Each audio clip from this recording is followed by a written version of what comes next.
News Bihar में आपका स्वागत है। आज मैं कुछ महत्वपूर्ण बातें आप लोग को बताने जा रहा हूँ जो एक वरिष्ठ पत्रकार सुशांत मोहन के द्वारा कही हुई बातें हैं। इस पर ध्यान देने की बहुत ही जरूरी है।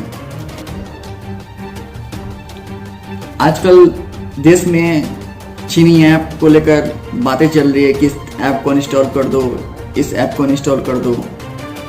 इसमें भी कुछ लोग हैं कि क्या होगा अनइंस्टॉल कर कुछ लोग इस चीज़ को अनइंस्टॉल भी कर रहे हैं, कुछ नहीं भी कर रहे हैं।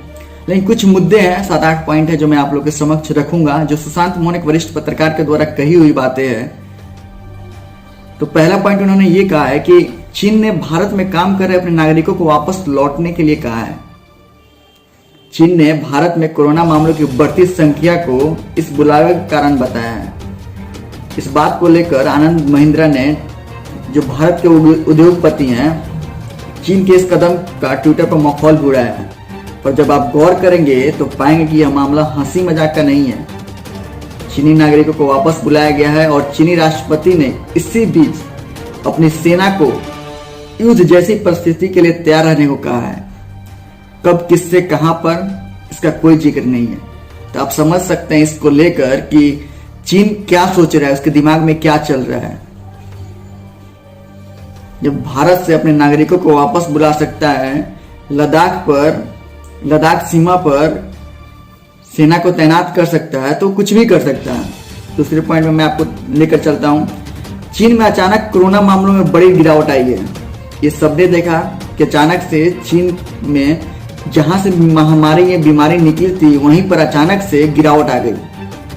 ऐसा बिना दवा के संभव होना पॉसिबल ही नहीं है। अगर दवा नहीं बना है तो अचानक से ऐसा कैसे हो सकता है? जहां सारी दुनिया त्राहिमाम हुई पड़ी है, वहां पर जहां से ये बीमारी निकली है वहां पर सब कुछ अचानक से सब ठीक कैसे हो गया? अचानक से मतलब गिरावट कैसे आ गई? ये सोचने वाली बात है। ऐसे में इस कॉन्स्पिरेसी थ्योरी को पूरा बल मिलता है कि कोरोना का फैलाना चीन की चाल थी और चीन के पास पहले दिन से ही इस वायरस का इलाज था। चीन इस दौरान WHO के अपने यहाँ खुले जांच में सहयोग भी नहीं कर पा रहे हैं। तीसरे मुद्दा ये है वरिष्ठ पत्रकार सुशांत मोहन का। उन्होंने ये लिखा है कि पहले मीडिया चैनल इस खबर को दबा रहे थे। सही भी बात है, लेकिन अब ये साफ है, लद्दाख में सेनाएं आमने सामने है, सिक्किम में तनाव है और नेपाली सीमा पर भी भारत को परेशानी का सामना करना पड़ रहा है। और सबसे बड़ी बात है कि भारत जो है अपने जमीनी सीमाओं में ऐसे देशों से घिरा है जो चीन का समर्थन करेंगे और करते भी आए हैं, जो युद्ध के समय पर भी चीन का साथ देंगे। अफगानिस्तान, भूटान और म्यांमार को आप सामरिक शक्ति नहीं मान सकते। पाकिस्तान, बांग्लादेश और नेपाल जैसा पुराना मित्र जब चीन का सुर लगाने लगा हो तो आप किसी और से क्या उम्मीद कर सकते हैं? किसी और देश से क्या उम्मीद कर सकते हैं? नेपाल के साथ भारत के संबंध कभी सामरिक तौर पर खराब नहीं हुआ है, पर आज नेपाल सैनिक हमले की बात कर रहे हैं भारत देश पर। ऐसे में कूटनीतिक स्तर पर कुछ ही गलत हुआ है, बहुत ही गलत हुआ है, कुछ नहीं।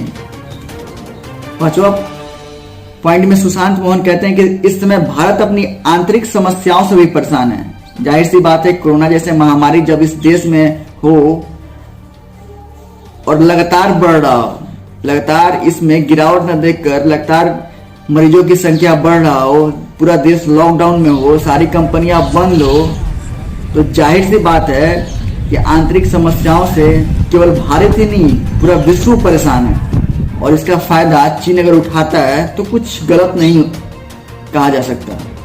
हम एक बीमार देश की श्रेणी में आते हैं, हमारे काम धंधे सब बंद है, आंतरिक राजनीति आप सब लोग देख ही रहे हैं। ऐसे में युद्ध भारत के लिए बहुत बड़ा नुकसान होगा। जब पूरा देश लॉकडाउन हुआ पड़ा है, सब जीवन अस्त व्यस्त हुआ पड़ा है लॉकडाउन की वजह से, अगर ऐसे में युद्ध होता है तो किसी देश के लिए इससे बड़ा हानि क्या हो सकता है? और ऐसे में चीन का सीमा पर अपने सैनिक तैनात करना, युद्ध की धमकियां देना, कहीं ना कहीं ऐसा प्रतीत होता है कि कोरोना वायरस चीन का एक चाल था जो पूरी दुनिया पर उन्होंने प्रयोग कर खुद को कंट्रोल कर लिया।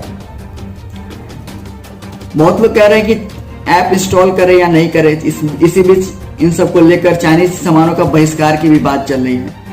तो इस बहिष्कार में टिकटॉक को लेकर सबसे ज्यादा बात चल रही है कि टिकटॉक को इंस्टॉल कर दो। इसके बीच टिकटॉक का रेटिंग भी घटाया गया भारतीय यूजर के द्वारा, 1.2 तक आ गया था, लेकिन अभी 4.4 फिर से पहुंच गया, पता नहीं कैसे, लेकिन इस चीज को लेकर चल रहा था। कुछ लोग इसको समर्थन कर रहे हैं कि नहीं, इसको इंस्टॉल अनइंस्टॉल करने से क्या फायदा। लेकिन सुशांत मोहन क्या कहते हैं, देखते हैं कि क्या चाइनीज ऐप को इंस्टॉल या अनइंस्टॉल कर आप देश का काम आ सकते हैं? जवाब हाँ में भी होगा, नहीं भी होगा।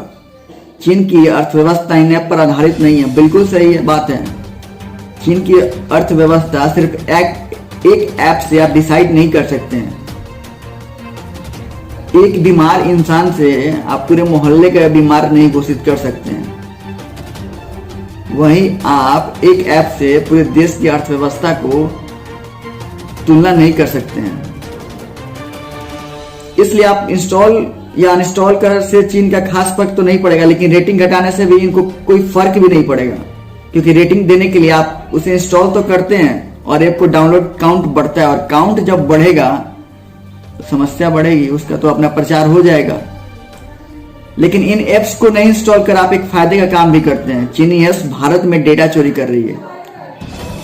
आप किसी चाइनीज कंपनी के, चाइनीज देश के या फिर किसी दूसरे देश के जब किसी ऐप को आप इंस्टॉल करते हैं तो होता क्या है कि आपके मोबाइल की जितनी भी डेटा है जो आप करते हैं वो सारी चोरी होती है, या फिर आप अपने देश का करें या किसी दूसरे देश के, और इसका उस डेटा के आधारित पर आपके सारे डिटेल्स सरकार के पास रहती है।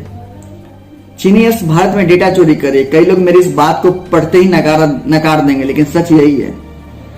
मैं एक चीनी ऐप में काम करके आया हूं, उनका काम देख कर आया हूं, और वो यहाँ कर रहे हैं समझ कर आया हूं। कई चीजों पर नॉन डिस्क्लोजर एक्ट काम करता है, इसलिए बिना वकील से सलाह लिए मैं नहीं बता सकता, पर इतना बता सकता हूं कि अधिकांश चीनी ऐप आपके फोन में 24/7 डाटा निकाल और भेज रहे हैं। समझने की बात है कि आप किसी दूसरे देश के ऐप को इंस्टॉल कर रहे हैं तो आपकी डेटा चोरी हो रही है, आपकी डेटा चोरी हो रही है। और कहते हैं सुशांत मोहन अपने 7वें और अंतिम पॉइंट्स में कि भारतीय सेना के पास डुकलाम वाली स्थिति है, वो एक बड़ी सेना के सामने है। सही बात है, चीन की जनसंख्या अभी सबसे ज्यादा जनसंख्या वाली देश है। अगर उस देश से भारत है दूसरे नंबर पर, लेकिन जब लड़ेगी, जब जहां पर सारी अर्थव्यवस्था से लेकर सब चीज अस्त व्यस्त हुई पड़ी है, अगर ऐसे में भारत और चीन के बीच युद्ध होता है तो एक बड़ी समस्या हो सकती है भारत के लिए। और चीन के पास एक बहुत बड़ी सेना है, और हमारे भारत में भी, देश में भी सेना की कोई कमी नहीं है। सेना हमारे देश में भी है, लड़ने की क्षमता कह सकते हैं कि चीन से बेहतर भी है, लेकिन ऐसी स्थिति में लड़ना शायद सही नहीं हो। हाल ही में भारतीय सैनिकों के गिरफ्तार होने की खबर भी आई थी, जिसके बाद में खंडन किया गया। ऐसी कोई खबरें आपको मिल सकती है, बस यह अनुरोध है कि ऐसी खबरें को व्हाट्सएप बम ना बनने दें। ऐसी खबरें देश का मनोबल गिराती है। ऐसे में सुशांत मोहन कहते हैं कि आपको बहुत से न्यूज ऐसे मिलेगी कि जिससे चाइनीज देश ने ये किया, चाइना वालों ने ये किया, किसी सेना का गिरफ्तार कर लिया, सरहद पर बमबारी की, गोलीबारी की। तो इन सब चीजों को जब आपको पता चले तो इसे व्हाट्सएप पर फैलाई नहीं। इससे क्या होता है कि देश का मनोबल गिरता है, टूटता है। इस चीज को भी ध्यान देना होगा हमारे देश को। वो आगे कहता है कि अपने स्तर पर मैं चीनी और उनके चोरी के तरीकों पर एक पेपर तैयार कर रहा हूं। लॉकडाउन के बाद कुछ गंभीर शिकायतें भी सरकारी विभागों में दर्ज करवाने वाला हूं। वो एक डेटा तैयार कर रहे हैं, जिसको लेकर सरकार से बात करेंगे, शिकायत करेंगे कि हमारे देश में कौन से क्या इस्तेमाल होना चाहिए, क्या नहीं होना चाहिए। और जरूरी भी है, प्रधानमंत्री भी कहते हैं लोकल के लिए वोकल बनने के लिए, तो फिर हम क्यों विदेशी सामान को अपनाएं। मेरे कई साथी इन एप्स में काम करते हैं और उनसे कहीं ज्यादा इनका इस्तेमाल करते हैं, सो उनको यह बकवास लग सकता है, पर सच कड़वा होता है। चीन इस समय यूएन में भारत से अपनी तरफदारी और सीमा पर अधिक जमीन चाहता है। अक्साई चीन, यह जटिल मामला है और इसके लिए एक पोस्ट लिखना होगा, पर फिलहाल आपके लिए इतनी कि डिजिटल दुनिया में पैसा पीट रही 2 विदेशी वीडियो ऐप की बिजनेस ओरिएंटेड जंग छोड़िए और असल दुनिया में आइए। यहाँ सच में जंग की हालात है। सुशांत मोहन का कहने का मतलब यह भी है कि सिर्फ सीमा पर ही जंग नहीं है, देश के अंदर भी एक जंग चल रहा है। जिससे हमको आजादी चाहिए।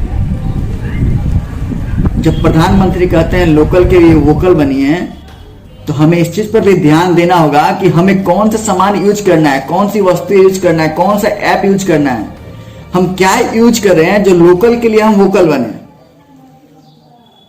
तो इस समय में अगर हम टिकटॉक को अनइंस्टॉल कर देते हैं, चाइनीज ऐप को अनइंस्टॉल कर देते हैं, तो इससे हमारा कोई नुकसान नहीं होगा, लेकिन हम अपने देश की आर्थिक मजबूती में थोड़ा सहयोग कर सकते हैं, जिससे सबको ध्यान देना होगा, हर किसी को ध्यान देना होगा। धन्यवाद, देखते रहिए न्यूज़ बिहार।